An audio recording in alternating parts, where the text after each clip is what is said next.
Good day, everyone.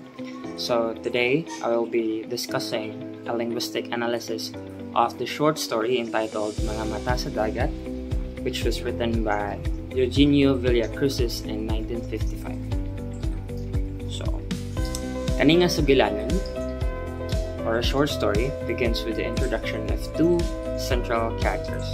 The first character is we have this Simon, a man with a brooding temperament, or high blood dun kumbaga sa Binisaya. And the second central character is the cat, Iring, which becomes nahimong target siya ni Simon sa story of his growing hatred towards sa katong mananap kumbaga. So the relationship between these two characters becomes more intense as the story progresses. However, beyond the plot, what makes this story particularly interesting is the way the author, Mr. Villacrucis, uses language. So for this report, I will focus on three main elements: the vocabulary, sentence structure, and cultural context, along with other important linguistic observations. So, from the beginning of the story, the language is deeply rooted good sa Cebuano Visayan vocabulary. So, words such as tinap-anan, meaning dried fish. So, kung gito siya, and familiar gito siya, very deep good.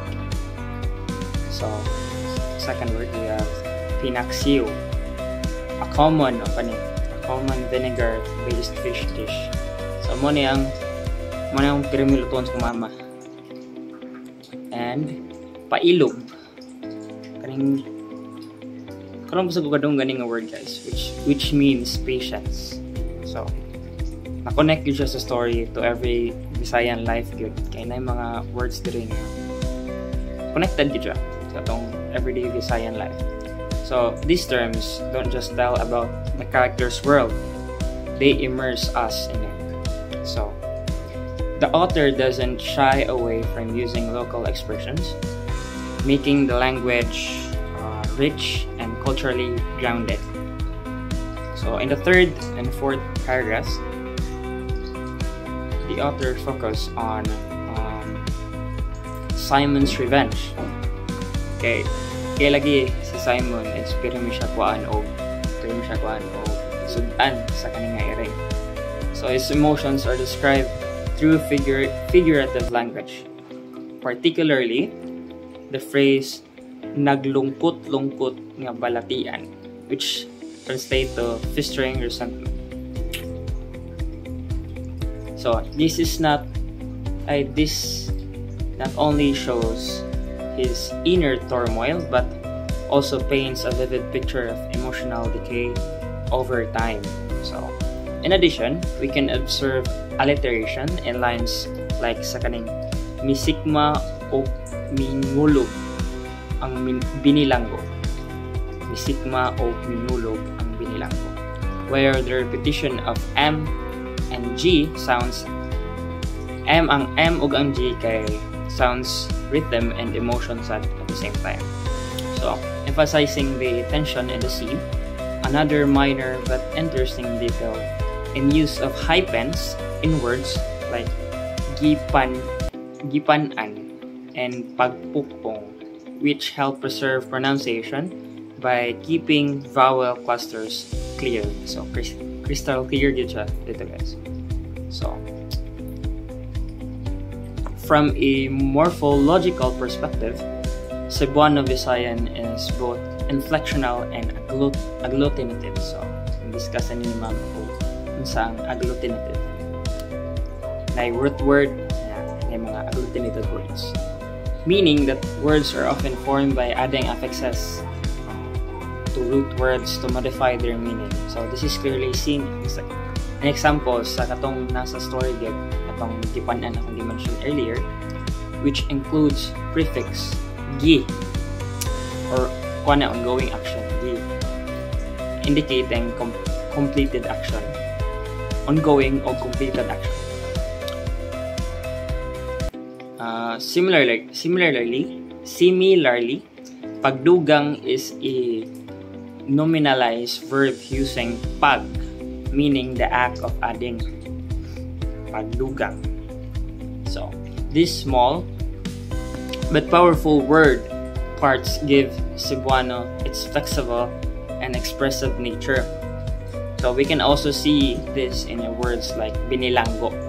Binilanggo, guys, kay is in English kay prisoner. Mapanimaho. Maho ang root word, which means will smell.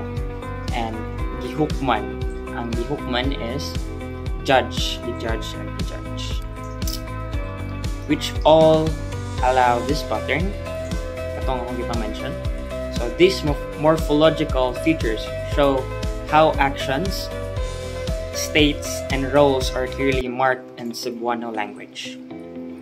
So let's proceed.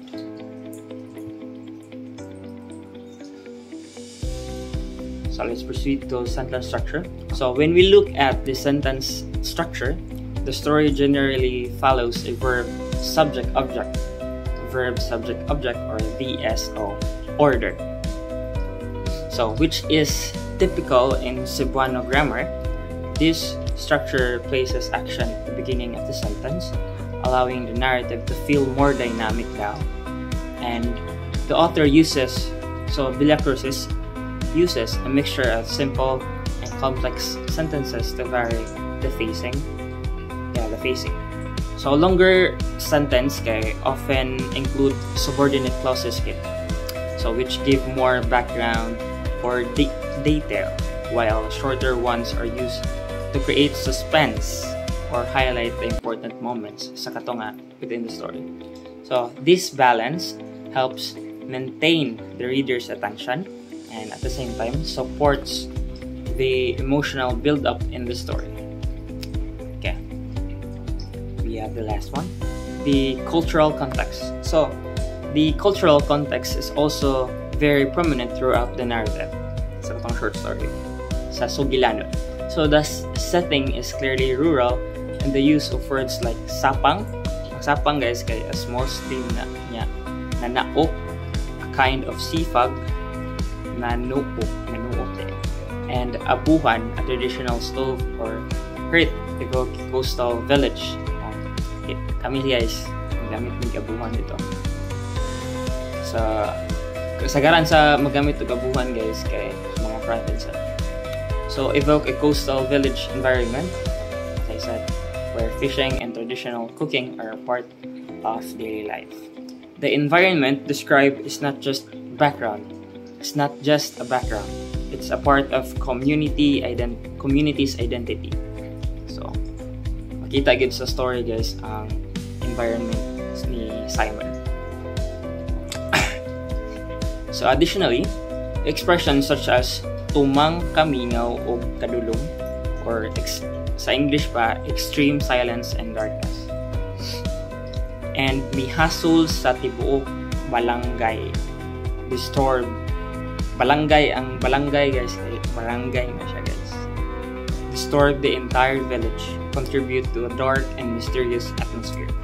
So, these phrases do more than just set the scene. They reflect the mood of the characters and foreshadowing of an upcoming conflict. So, in conclusion, guys, Eugenio Villacruz's Mga Mata sa Dagat is a strong example of how language and storytelling work together throughout the use of Cebuano vocabulary, well-structured sentences, and culturally rich references. The story offers more than just a narrative. It gives us the insight into the emotions, traditions, and linguistic beauty of the Visayan-speaking community. So it's not only a story about revenge between a man and a cat, but also a piece nga nag-reflect that the power sa language in shaping tone, meaning, and cultural depth. So that's the end of my report. Thank you for listening.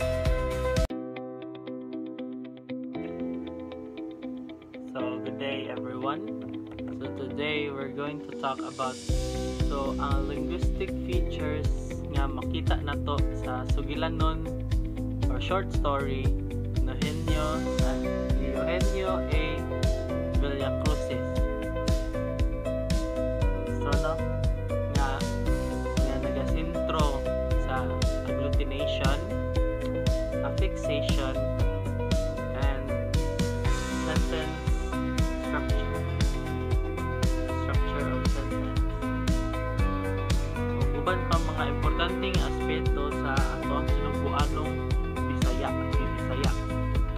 So una nitong turyaan is ang agglutination. So ang agglutination kay usa ka proseso sa pagdugtong sa mga affixes sa root word. Pilit or combine. So pinaka-common nga example nga makita sa story or sa sugilanon ay ang paggamit sa unang dikit or prefix nga mi, mi, nga nagpasabot o past tense mga linihukan na karakter sa Simon o sa Iring. So ang examples no kay mi ukob, so cease with T, paak. So ang next is mi kagot, which is more sa paak o mag-behold. And next is mi tindo.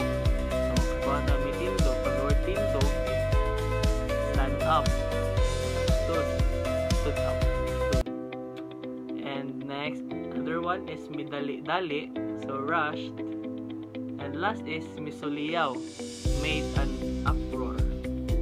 So ang prefix nga mi kay gipadapat sa verb para ipakita nga nahuman na ang lihukan, like past na siya, past tense, no? So other affixations nga gigamit sa story kay ang infix, suffix, or mix lang duha. So aside sa mi, so nasa'y laing klase sa affixation. So usa sa mga example no kay hinigtan. So example siya sa infix o suffix. So make sila. And other one is gininhawa. So the root word ginhawa, so nasa'y infix nga in sa tunga. And last is habagatan. So nasa'y suffix from the word habagat. So kani siya nagpasabot sa direction nga south. So bisan pa man no, mas daghan gid gihapon ang prefixation sa story kumpara sa uban nga klase sa affixation. So next natong turyaan no kay ang sentence structure. So una is ang VSO or verb, subject, and object. So kani siya nga common nga sentence structure sa story. Mo ni siya pinaka-common. So sa ingon nga sa pattern sa word nga verb, subject, ug object. So mo giuna ang verb, so ang buhat, like subject ang nagbuhat, and object is ang gibuhatan. So example is gilabog niya ang pulan. Other one is gibati niya ang kabugat. So gibati is feel na feel. Niya, so nagpasabot ni Simon Iring. Sa gibati, so na feel niya ang kabugat. Yeah. Last is gisawsaw niya sa dagat ang nagkadugong kamot. So kani nga structure no kay nag-emphasize siya sa action before the actor. So next is other structure is SVO. So subject, verb, and object. So ikaduhang bahin sa sugilanon kay makita nato ang SVO nga pattern. So example no kay nangusmo si Simon. Other one is nahungangha si Simon. Last is iyang gitamausan ang samad. So, subject, verb, object. So mas duol ni sa sentence structure sa English so mas duol ni sa sentence structure sa English nga maoy naandan na to karong panahon na. So last nga sentence structure nga gigamit is ang VO or verb object. So two-word sentences. So so walay subject nga pangalan pero implied or pronoun siya. So example no, namalikas siya. So kinsay namalikas? Siya. Kinsa siya? Si Simon. Nanakla siya. Sanabot siya? Si Simon. Naminghoy siya. So even though mubo ra siya, so maklaro gyapon nato ang buhat ang subject pinagi sa pronoun. So next na tong storya is ang word repetitions. So ang mga pulong nga gipausab or repeated kay common style nga feature sa story. So naghatag kini og emphasis or rhythm sa language. So example, nag-utbo-utbo. So, expression of muffled crying. And next is bato-bato. So, descriptive like nag-describe siya like wala sa dagat baron. Like bato-bato nga dagat. So, ma-emphasize gid siya nga daghan gid siya bato. So, batoon.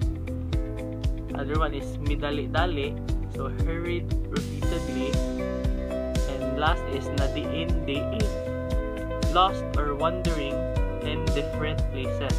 So muna mga repetitive words nga gigamit dire sa story. So atong istoryaan kay ang language consistency. So makita na to sa story nga wag gid siya nag-switch. So, entirely tinubuan ng Binisaya bisa pagkasuwat ni Eugenio. So, walay code switching or code mixing na usually common na kayo karong panahon na, especially sa kanang mga Gen Z. So, sa story no kay daghan gid mga unfamiliar words para na mga bata, generations kay birting lauma kay dagat kasabot kabiblang ininsik. So last na kay cultural and historical context sa story. So ang kanina short story kay gisuwat ni siya pag 1950s. So panahon nga bagpo pa ang gira sa American ug Japanese. Bago pa na nakabangon ang Pinas sa gira ato. So tungod ani ang style o choice of words nagpakita sa transition period sa atong culture o language. So example no, ang pangalan nga Simon or Simon, so either Spanish or American in origin, so reflecting foreign influence on Filipino names even in local narratives. So moto siya. So in summary, so ang short story nga atong mabasa kay nagpakita sa rich morphological features like prefixation and affixation and varied sentence structures like VSO, verb subject object, subject verb object, and verb object. And last is strong cultural context like no code switching and influences from history. So So it's a good example of how language reflects not only in communication but also identity and history.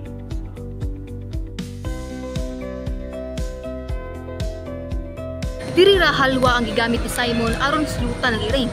Para nako, ang halwa ay usa ka simbolo nga nagpasabot sa kasing-kasing sa tawo nga puno sa kalagot ug mga pagbati nga wala na pagawas. Dili lang sa binuhat sa kawayan, kundi buhat ni sa kasuko nga dugay nang gitago. Sa atong kultura, mas daghan nato nga mas ginapili ang paghilom kaysa sa pagbuhi sa mga gibati. Murag mga halwa nga kahoy, lig-on ug sarado. Sa paggamit ni Villa Cruz sa pinulungang Binisaya, dili lang kini tungod kay siya ay taga Cebu. Ngunit tungod ni sa pagka-puno og pulso sa emosyon. Ang mga eksena sa dagat, ang kasika sa iring, ang pagdampig sa uwan ug ang paghikap sa kabhion, puro kini naghulma sa kasuko ni Simon. Ang nagkapunting sa iyang kabangis nga walay klaro nga gituyo og gawas sa panimaos. Sa among baryo daghan jong nidako ang kaprehas si Simon. Makalalakihan na gipas-an ang garbo apan walay makasabot silang gibati. Dili makabaw mo pasaylo. Kasi para nila ang pasaylo kay huyang sa laki. Ang kasuko ni Simon nagrepresentar sa kultura nga usahay nagpuntos ug nagpaantos og hilom. Busa para nako, ang hulwa ni Simon dili lang prisuhan para sa iring o kinsa man nga mga mananaw, kundi simbolo sa atong kaugalingong kahimtang isip usa ka tawo nga nagdala og kasakit nga wala pa sabti. Ug samtang si Simon nagpadulong sa dagat aron silutan ang iring, nagpadulong usad siya sa pakiatubang sa iyang kaugalingon nga demonyo. Sulod sa halwa nga dugay na niyang gitago sa iyang dughan. Ang sugilanon ni gamit sa Binisaya aron ihulagway ang kasakit, kahadlok ug paglaom. Ang tono sa sugilanon kay bugat ug nagtan-aw sa pag-ubos sa garbo ug pagpangayo og kaluoy. Bisan ng ulan nga niadtong una, gipangayo ni Simon isip gamlanan sa iyahang kasuko. Nahimo kining instrumento sa paglimpyo siyang kalag o pagkakalma, sugod nga nakaikyas ang iring. Salamat kilat, tugangi pagyud. Kini ang mga linya nga nagpahiwatig sa salig sa sagahom ug sa desperasyon sa usa ka tawo nga magtuo nga ang kinabuhi kay pwede ra niya mapugos, pwede makontrol. Kini nagpahibaw nga walay giila ang kinabuhi sa iyang gusto. Ug sa katapusang bahin, si Simon kinangayon ng pasaylo sa Ginoo. Sa iyang duha ka kamot nga nahimog bugsay, nakita nako ang tawo nga nakakaton nga mudawat sa iyang sayop, nga nihibalik ang pagkatao, pagkamao, pagkahuyang. Para nako, kini usa ka simbolo sa daghan natong subuanon nga misalig sa grasya human sa sayop nga sa ilalom sa kilat ug ulan nangayo og kaluwasan pinaagi sa pag-angkon nga dili sila angkon. Ang ikatulong nga gumalaysay kay gitawag na ang baroto sa kalikod. Ang baroto nagigamit ni Simon sa pagsilot sa iring kay dili raw sa kasakayan. Hinuon ang kasuko ni Simon kay nagsimbolo sa mga hagit sa atong kinabuhi ug ang baroto kay simbolo sa kusog sa usa ka tawo. Ang baroto kay usa ka gamay na sakyanan para sa dagat nga hinimo sa kahoy. Nahimo kini siyang simbolo sa kusog kay tungod sa kalig-on nga iyang gipakita sa sugilanon. Naagwanta sa baroto ang kasuko nga dala ni Simon sa pagsilot sa iring. Sugod sa pagkadakinas niya sa baroto, unya wala kini nataob hangtod sa pagbunal niya sa bugsay, apan ang bugsay mismo ang naguba dili ang baroto. Ipakita kung unsa kakusgan ang baroto nga gisakyan ni Simon. Napakita kini nga tanan tawo makaya buhaton tanan ug naay solusyon sa tanang problema ug sakto lang sa dedikasyon ug pasalig. Ang baroto nga gigamit ni Simon dili ra kay usa ka sakyanan, kundi nagsimbolo kini sa mga tawo nga nagpabilin nga kusgan bisan unsa pa kalisod ang mga nahitabo sa ato ang palibot. Ang ikaupat nga gumalaysay kay gitawag nga kalagot na angay pugnan. Sa sugilanon si Simon usa ka tawong nabihag sa iyang kaugalingong kalagot. Sa sinugdanan pa lang, makita na nato nga dugay na siyang nagdumot sa iring. Simple lang ang hinungdan. Ipangsungkab ang iyang mga pagkaon. Apan nagkadugay, iyang kasuko midako kini og misamot. Dili lang siya nagdumot sa iring. Nagdumot siya sa iyang pagkaluoy, sa kahuyang nga iyang gitungha, tabunan pinaagi sa kahilabihan nga pagbinuotan og kalagot. Ang iring pod nahimong simbolo sa tanan nga butang nga dili makontrol ni Simon. Sa tibok sugilanon ang iring nagpabilin nga hilom apan musukol kung kinahanglan. Sa katapusan, nakasibat kini. Ug si Simon, bisan armado kini og bugsay, sundang o bato-bato, wala gihapon siya makabuntog sa iring. Kung atong pamalandungan, si Simon mao ang daghang tao karon. Kadtong mga dali masuko, dali masakitan, unya mohimog desisyon base sa pagdumot. Ang sugilanon nagpahimangno nga ang sobra kasuko kay mao mismo ang magdala sa atong kaugalingong kapildihan.